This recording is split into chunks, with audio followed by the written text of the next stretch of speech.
I just think your side has essentially abandoned a shared basis in fact from which we can discuss almost any issue. I mean, that's a hard one for me to rebut, generalized. And I know that it's tough because you it's do a true, my show on friend. this on a daily basis, but well, I mean, David Pakman went on Fox News and made Will Cain look like he wandered into the wrong studio.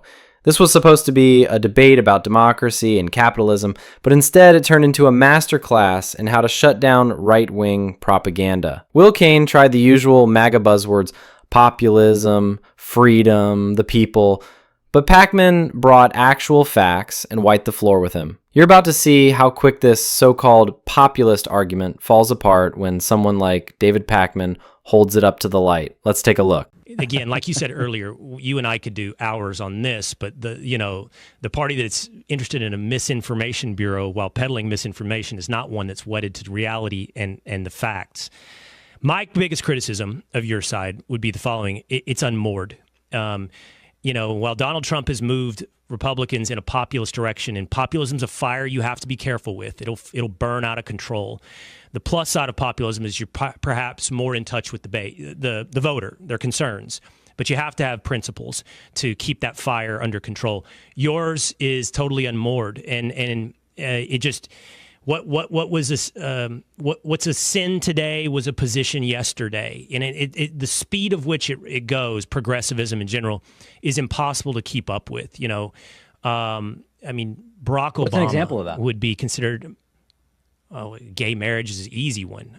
Moving into LGBTQ issues, moving into trans issues. I mean, like, Barack Obama was opposed to gay marriage. Here we are, 10 years later, a little more than that.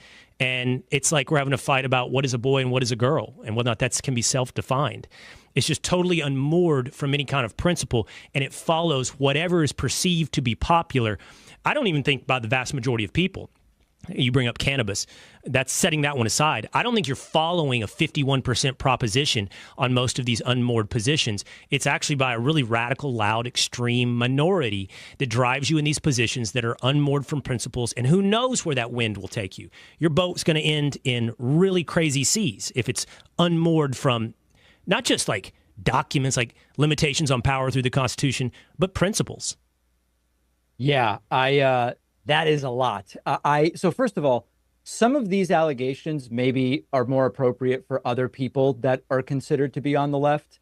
They don't ring true to me.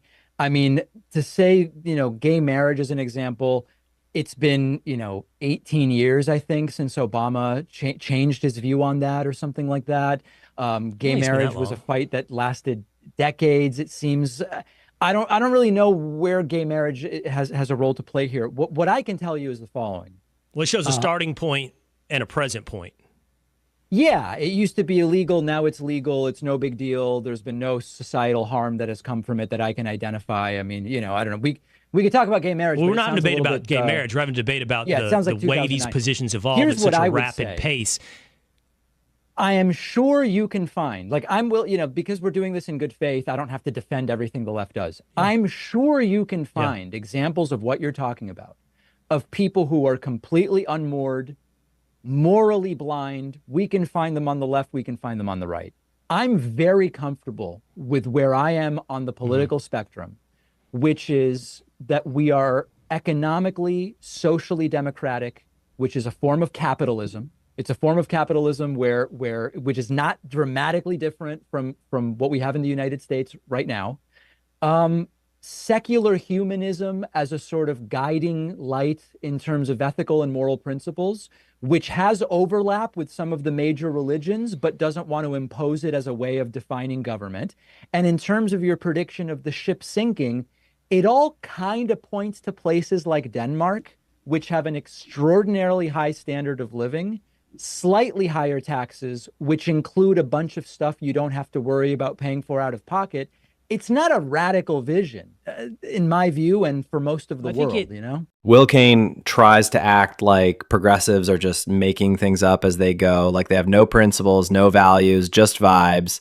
And example, gay marriage. He brings up how Obama once opposed it, as if that somehow proves progressives are all over the place. But David Pakman calls it out for what it is, a lazy argument. Gay marriage didn't become legal overnight. It was decades of activism, court battles, public support, real people fighting for equal rights. Progressives didn't flip, they evolved. That's not weakness, that's growth. When Will says progressives follow whatever's popular, he's ignoring the truth. Progressives fought for what was unpopular for years until it became mainstream. That's what progress looks like. Pakman doesn't even have to raise his voice. He just lays it out, and Will Cain has nowhere to go. Because when your argument is that progress is the problem, you've already lost the debate. In the abstract, I understand. In the abstract, I understand it doesn't sound radical. What I would say is that point, always pointing to the Scandinavian nations as a model for the future is just, it's like pointing to the moon. It's just not the same place as a nation of, what are we now, 350 million people, incredibly diverse. I mean, that's a homogenous society where a social safety net is much easier to sell than a diverse country like America. What's that? That argument falls flat. I've got a whole chapter in my forthcoming book, The Echo Machine, about this. It's often said that the homogeneity argument is often repeated about Denmark, about Sweden.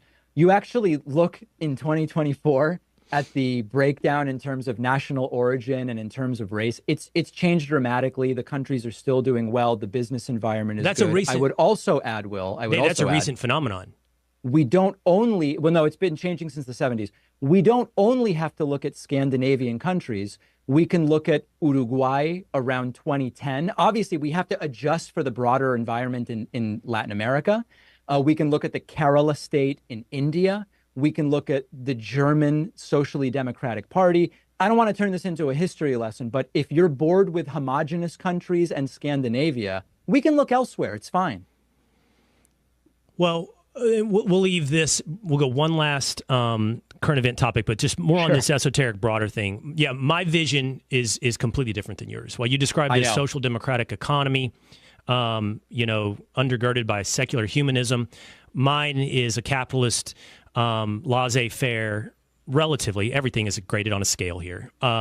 Society with limited government as imposed by founding documents, some of the most genius documents created in the history of man, but undergirded by a Judeo-Christian ethic that is required. The founding fathers believed that, by the way, like you have to have some type of governor on society, and that governor is the individual morality of your civilians, not the moral imposition of a government.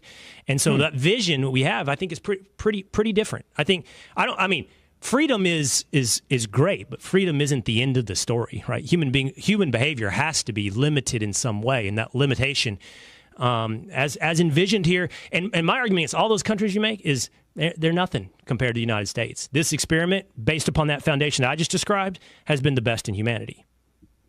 All right. We definitely have different visions. I mean, I think it sounds like you want to move on, but I think it's an interesting question to explore. If the religious component is so important, why are some of the most prosperous and safest countries with the best business environments the least religious? Something to think about. You talking about Europe? Some of them are in Europe. Yeah. I think that my argument in response to that would be Europe is living at the tail end of an experiment, economically, population base-wise, that you're looking at essentially the Joe Biden of civilizations. You're looking at civilizations in decline, living on a past where, to your point of Scandinavia, they were much more homogenous, all much more bought in to a social democratic experiment, shared interest, shared future, that when you're dealing with a massively diverse population, the best way you can push everybody forward is honestly through freedom. Maximalization of freedom.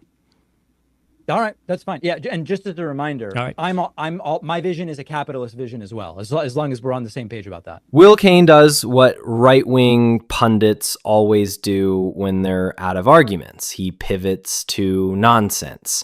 First, he says countries like Denmark or Sweden don't count because they're small. Then he leans on freedom and religion like they're magic words that fix everything.